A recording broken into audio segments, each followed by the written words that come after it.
ನಮಸ್ಕಾರ. Employed financial services ನ knowledge ಸೀರೀಸ್ಗೆ ನಿಮಗೆಲ್ಲ ಸ್ವಾಗತ.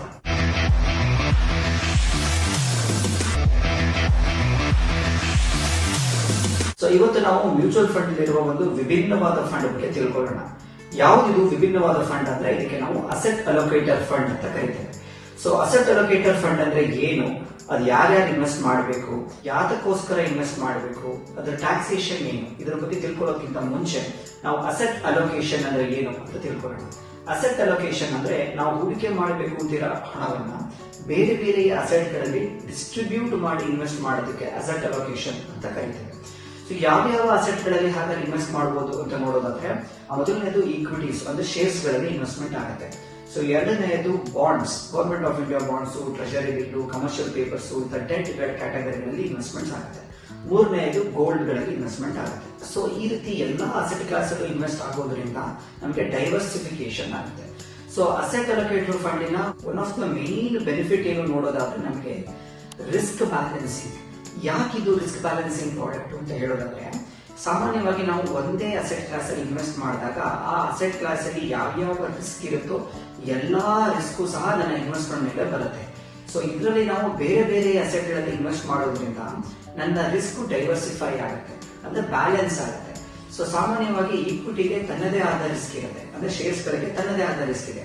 ಅದೇ ರೀತಿ ಗೋಲ್ಡ್ಗೆ ಅದರದೇ ಆದ ರಿಸ್ಕ್ ಇದೆ. ಹಾಗೆ ಬಾಂಡ್ಸ್ ಗಳಿಗೂ ಸಹ ಈ ಎಲ್ಲಾ ರಿಸ್ಕ್ ಗಳು ಕಂಬೈನ್ ಆಗೋದ್ರಿಂದ ಮತ್ತೆ ಒಂದೇ ಅಸೆಟ್ ಕ್ಲಾಸ್ ಅಲ್ಲಿ ನಾನು ಪೂರ್ತಿ ಇನ್ವೆಸ್ಟ್ ಮಾಡದೇ ಇರೋದ್ರಿಂದ ನನಗೆ ರಿಸ್ಕ್ ಬ್ಯಾಲೆನ್ಸಿಂಗ್ ಆಗುತ್ತೆ. ಇವಾಗ ನಾವು ಯಾಕೆ ಅಸೆಟ್ ಅಲೋಕೇಟರ್ ಫಂಡ್ ಅಲ್ಲಿ ಇನ್ವೆಸ್ಟ್ ಮಾಡಬೇಕು ಅಂತ ನೋಡೋದಾದ್ರೆ, ಸೊ ನಾನು 3 ಮೇನ್ ರೀಸನ್ಸ್ ಗಳನ್ನ ಹೇಳ್ತೇನೆ.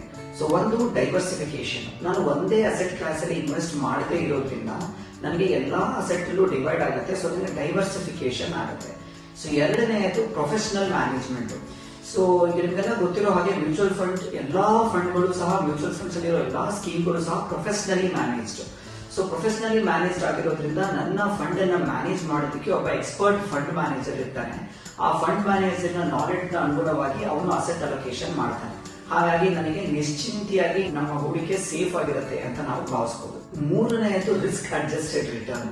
ಸೊ ರಿಸ್ಕ್ ಅಡ್ಜಸ್ಟೆಡ್ ರಿಟರ್ನ್ ಅಂದ್ರೆ ನಾನು ಎಷ್ಟು ರಿಸ್ಕ್ ತಗೊಂತಾ ಇದ್ದೀನಿ ಅದಕ್ಕಿಂತ ಜಾಸ್ತಿ ನನಗೆ ರಿಟರ್ನ್ಸ್ ಬರ್ತಾ ಇದೆಯಾ ಅಂತ ನೋಡ್ತೀನಿ. ಸೊ ರಿಸ್ಕ್ ಕಡಿಮೆ ಇದ್ದು ರಿಟರ್ನ್ ಜಾಸ್ತಿ ಮಾಡ್ತಾ ಇದ್ದೀನಿ ಅಂದ್ರೆ ಅದು ಒಳ್ಳೆಯ ರಿಸ್ಕ್ ಅಡ್ಜಸ್ಟೆಡ್ ರಿಟರ್ನ್ ಪೋರ್ಟ್ಫೋಲಿಯೋ ಅಂತ ಕರ್ಸ್ಕೊಳುತ್ತೆ.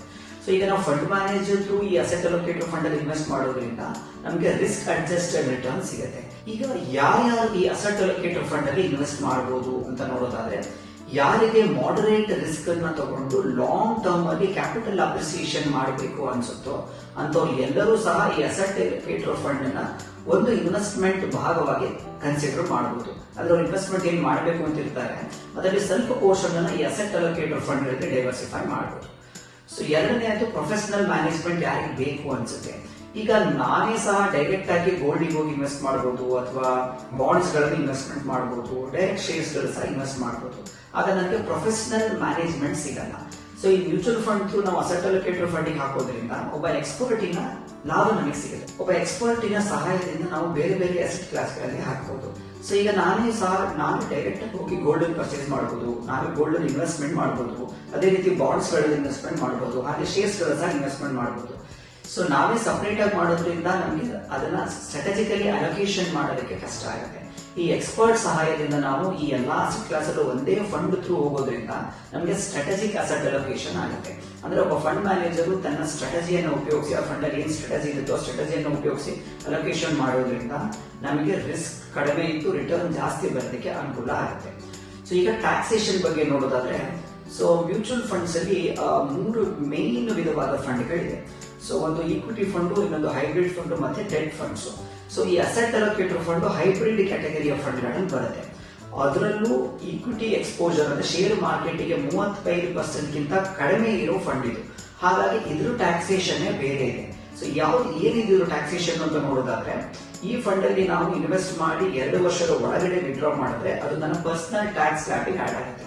ಅಂದ್ರೆ ನಾನು 10% ಸ್ಲ್ಯಾಬ್ ಅಲ್ಲಿ ಇದ್ರೆ 10% ಕಟ್ಟಬೇಕು ಬಂದಿರೋ ಆದಾಯದ ಮೇಲೆ.